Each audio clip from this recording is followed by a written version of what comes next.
무조건 해야 될 게 아니라 필요한 사람만 했었을 때는 문제가 되지가 않죠. 근데 만약에 10명의 손님을 10명을 다 업담지를 모셔라, 대감을 단지로 해서 모시는 게 낫다, 업을 풀고 복을 받아라 했는데 그게 오히려 화로 바뀐다라면은 아니하만 못하다. 그래서 중요한 부분은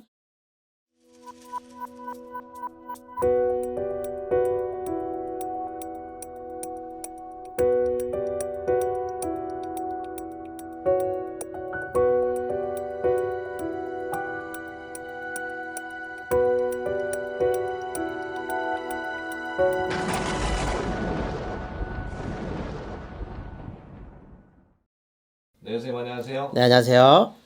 요즘에 이제 보면은 이제 선생님들이 이제 권유를 해서 이렇게 단지를 모시는 경우들이 많이 있더라고요. 네. 근데 그걸로 인해서 어떤 생기는 문제점들이 또 많이 생기는 걸로 저 들었는데 이게 단지가 무엇이며 이제 그 문제들을 어떻게 하면 해결을 할 수 있을까요?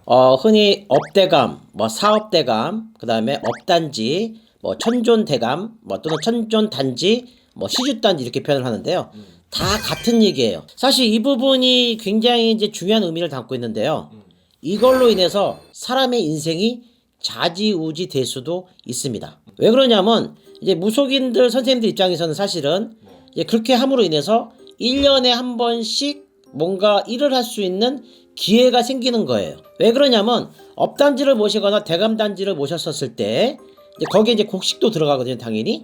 그러면은 1년 이제 좀 지나서 이제 곡식을 이제 그거를 비우면서 일을 하라고 이제 말씀하실 가능성이 크세요. 근데 문제는 뭐냐면 1년에 한 번씩 그렇게 뭐 손님이라든가 신도를 확보하기 위해서 무리하게 업단지를 모시고 대감을 모시라 했었을 때 사실은 굉장히 신중하게 골라야 되는데도 불구하고 이 욕심에 의해서 잘못하게 되면 그 사람의 인생이 좌지우지 될 정도로 굉장히 힘든 삶을 살 수도 있습니다. 이게 사실은 업단지든 아니면 뭐 대감단지든 아니면 뭐 이 부분이 내가 잘 되기 위해서 모시는 거잖아요, 따져보면. 일반인이란 말이에요. 일반인 그 집에 업단지를 모시든 대감의 형태로 모시겠을 때 사실은 중요한 게 뭐냐면 조상의 기운이 들어가야 돼요. 그러면 조상이라는 거는 자유롭게 풀고 돌아다니시고 하고 싶은 걸 하셔야 되는 건데 거기에 구속이 된단 말이에요. 얽매이게 되는 거죠. 물론 그렇다고 해서 그 항아리 자체가 뭐 3대 할아버지라든가 3대 할머니일 수는 없겠죠. 그래도 몫으로 모셨기 때문에 얽매이게 된 거예요.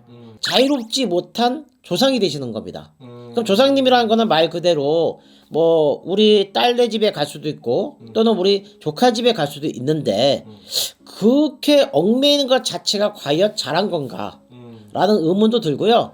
욕심으로 인해서 그런 부분 때문에 만약에 잘못되게 됐을 경우에는 집안이 오히려 풍지박살납니다. 그래서 무조건 해야 될 게 아니라 필요한 사람만 했었을 때는 문제가 되지가 않죠. 근데 만약에 10명의 손님을 10명을 다 업담지를 모셔라, 대감을 단지로 해서 모시는 게 낫다, 업을 풀고 복을 받아라 했는데 그게 오히려 화로 바뀐다라면은 아니하만 못하다. 그래서 중요한 부분은 1년에 한 번씩 신도를 모으기 위해서 무분별한 그런 업단지 모시는 행위는 이 사람의 인생 자체가 정말 나락으로도 갈 수도 있다. 제대로 된 선생님을 만나서 제대로 풀게 된다면 문제가 없겠지만 모든 선생님들이 다 제대로 됐다라고 볼 수는 없는 거잖아요. 무조건 무속인 선생님들이 하라 해서 하실 게 아니라 깊게 생각해야 된다고 판단되고요. 그래서 저희는 그렇게 무분별하게 하지는 않고요.